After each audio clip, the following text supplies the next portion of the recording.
Chris Haddon, Jason Balin, co-founders of Hard Money Bankers. Check us out at hardmoneybankers.com and Facebook/hardmoneybankers. Today we are talking about the mobile takeover of the web.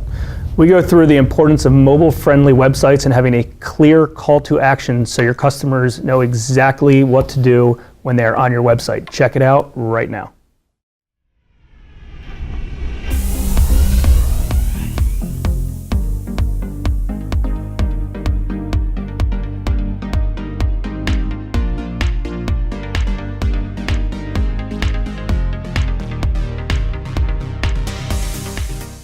So for the first time ever in 2015, Google showed stats and released them saying that they had more searches via a mobile device than desktop for the first time ever. And that's huge. I mean, that signals a big, big shift in how people are using the internet, exactly what devices they're using. And here's what we think. We think that as a consumer, you using the stuff that you want to see, you're probably on top of it, using mobile for everything it should be used. But on the business side of things, we bet that you're behind and that you're still a little too focused on desktop.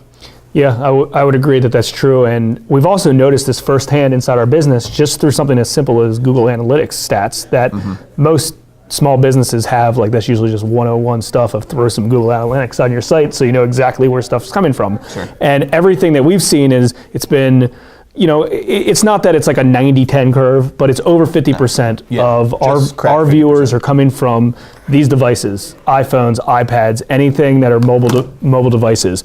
And it's a good stat to know, and that kind of leads us into making sure you're prepared as a business owner. And the first thing to start with is making sure your website is responsive. You know, that's the term that you use. So no matter if you're checking your website on a mobile device, an iPad, or a computer, it changes, and the width, the height, everything changes so it's compatible and it looks every nice. Device is a little bit different. Every That's browser, right. Like, it's kind of funky, and that's what the responsive themes to sites do, right? It adjusts to whatever you're playing with. That's right.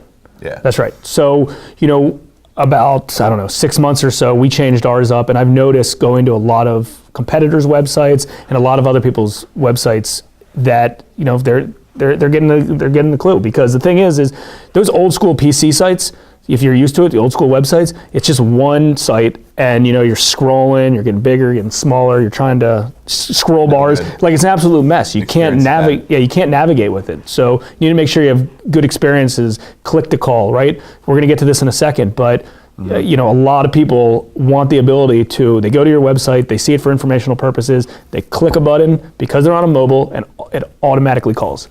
Yep. Or it automatically opens up in their default email screen to shoot an email thing. Those are all things to keep the experience of the user. You know, it's hard enough to get people to your website, so when they're at your website, you better do whatever the heck you can in order to convert them into getting in contact with you. Yep.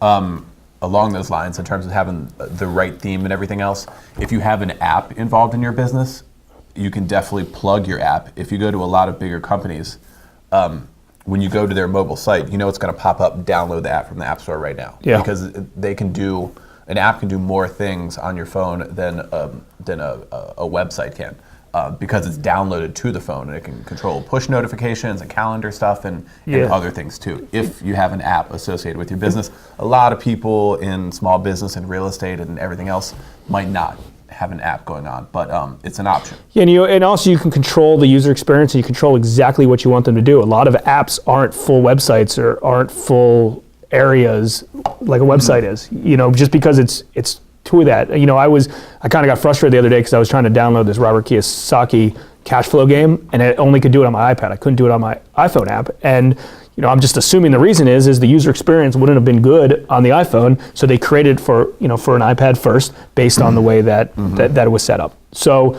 you know, interesting stuff to think about. So where does this all kind of get to? It all kind of gets to and sums up into what is your call to action, and what are you trying to get a user that hits your company, your website, to do? Are you getting them to call? Like, we all know that, you know, older generation, especially in financial industries, and I would consider real estate in that, they want to pick up the phone, they want to talk to somebody. I want to make sure it's a live company. Yep. Now, if they're on their phone and they see your phone number just written there, and you can't click on it, and that means they have to write it down on a piece of paper just so they can put it back into the phone. Makes zero sense. click to call. Again, these are also proven stats that we've seen inside our Google Analytics and some other online marketing channels related to how many people are filling out opt-in forms, how many people are calling in, and the call-ins are, superior. Yeah, so like Jason was saying, I'm just going to back up for 1 second.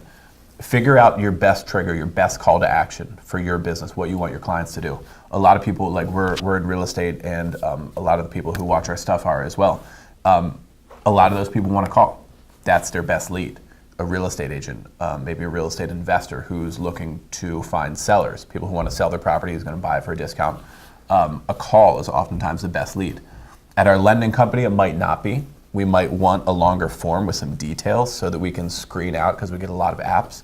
We like calls too, but they tend to eat up a lot of the day, where we could be more efficient in apps. So it's kind of something we have to work through, and we do want both. But yeah, the best way to go about it is just to think about your ideal interaction, your ideal lead, and back that into how you set up the user experience for your web visitors or mobile visitors. Yeah, that's the key word to sum up this entire show.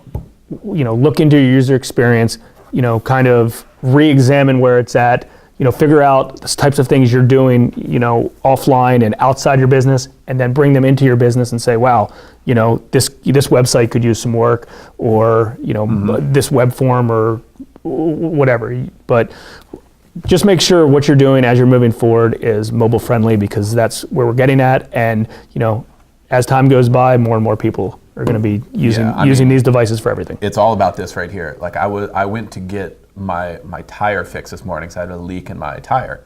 And the mechanic was asking me, do you have any idea where the wheel lock little tool thing is?